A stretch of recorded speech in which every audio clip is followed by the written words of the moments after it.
ever been mid-conversation in Spanish and faltered because you didn't know how to say would have, could have, or should have? You see, these structures come up all the time. And they're massive stumbling blocks for learners of Spanish. But once you crack them, explaining things and even arguing in Spanish is going to become so much easier. So yeah, today I'm going to teach you the textbook versions. Y yo les voy a enseñar lo que usamos en la vida real. ¿Listos?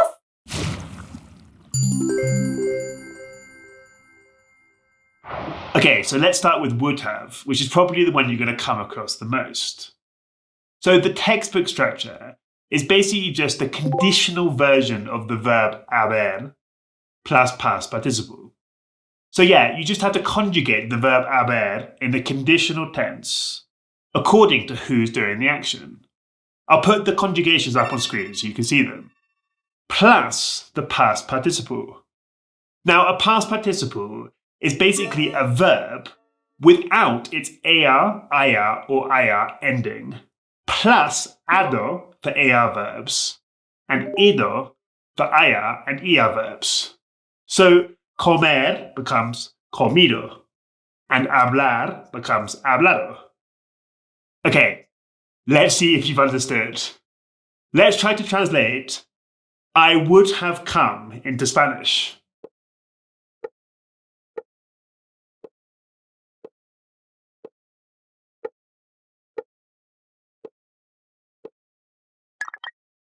Y la respuesta es, habría venido. Well done if you got it right. And how about, it would have been better?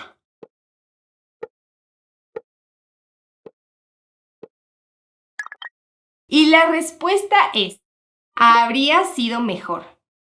Pero en la vida real, casi siempre utilizamos hubiera en vez de habría. Entonces, también puedes decir, hubiera sido mejor y hubiera venido. Now, this might look confusing, but really the only rule you need to remember is that habría is for like formal writing and maybe official movie subtitles and things like that, while hubiera is your go-to in everyday spoken Spanish, at least here in Mexico. By the way, guys, we've put all the info from this video in one PDF, which you can snag down below. Oh, and you'll also be signed up to our Mexican Spanish newsletter, which is really going to help level up your Mexican Spanish.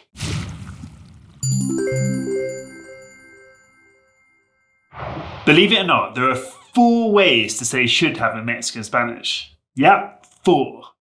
Pero no se preocupen, les vamos a explicar exactamente cuál utilizar dependiendo de la situación. Yeah, so let's start with the most formal one, which is almost certainly the one that you've been taught. Debería más haber más participio pasado. Por ejemplo, debería haber ido a la fiesta. I should have gone to the party. Now, as I already mentioned, this is the formal textbook version. So yeah, you will hear it or you will come across it in formal writing and in like Disney movie dubbings and things like that. But it's not generally what you're going to hear in everyday spoken Spanish. Sí, yo casi nunca lo uso, la verdad. So yeah, Mexicans actually tend to use the preterite form of deber instead of the conditional. I'll put the conjugations up on screen now. So our sentence becomes, Debí haber ido a la fiesta. Y aquí les va un ejemplo de la serie Club de Cuervos. No debí haberte golpeado en la mano, pero tú tampoco debiste haberte metido. which translates to something like, I shouldn't have hit you on the hand, but you shouldn't have got involved either. So this one's a solid option for everyday speech. It sounds completely natural, and you will hear native speakers using it. But there are 2 more variations that are going to make you sound even more native if you use them. The first one is the preterite tense of deber plus an infinitive, so the base form of the verb. So our sentence becomes, Debí ir a la fiesta. Y un ejemplo más de Club de Cuervos. Bueno, tal vez debió hacerlo. Which translates to something like, well, maybe he should have done it. And guys, our final way to say should have is super colloquial, but it's by far the most common way to say it in everyday speech. And it's actually with hubiera again. So the structure is hubiera plus past participle. Por ejemplo, hubiera ido a la fiesta. Y aquí les van 2 ejemplos más de Club de Cuervos. Hubieras visto, ma. Which translates to, you should have seen, ma'am. Hubieras perdido, güey. Mínimo, hubiéramos tenido feria, güey. Okay, so this last sentence is super mega Mexican, and it's actually about match fixing. So it translates to something like, you should have lost, dude. At least we would have had some money, bro. So as you can see, the colloquial should have structure is actually the same as the would have structure. So as always, context is all important. And guys, don't forget that you can get all the info from this video in the free PDF down below.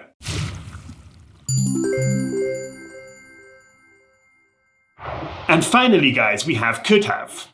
So we normally say one of the following. Podría o pudo más haber más participio pasado. Por ejemplo, podría haber sido peor o pudo haber sido peor. So yeah, these two are pretty much the same. Podría sometimes feels a bit more hypothetical, while pudo normally points to a real possibility that existed. But in practice, you can generally use either one, and nobody's going to sweat it. Bueno, ¿están listos para la prueba final? Bet my face Spanish dictionary that you can't get them all right. Okay, number 1. You need to translate this sentence into Spanish using the following structure. Preterite plus haber plus past participle. And the sentence is, you should have told me. 10 seconds.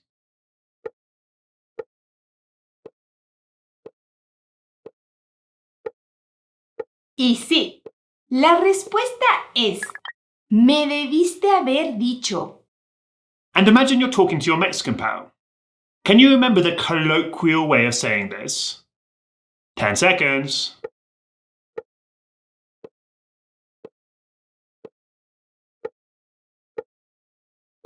Puedes decir un simple, me hubieras dicho.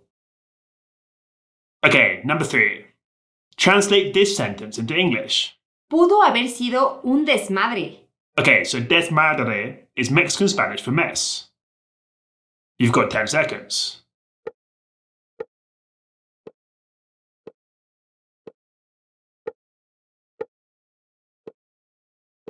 And yeah, the answer is it could have been a mess. Final question, guys. And you have to translate this sentence into Spanish. I would have bought the book, but I didn't have any money. 10 seconds.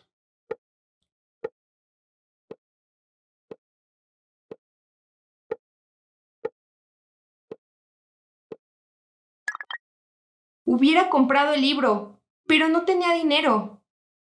Bien hecho si le atinaste a todas. So yeah, the gap between textbook Spanish and what Mexicans actually say can sometimes be huge. And guys, I hate to say it, but you're probably also not using the future tense like a native would.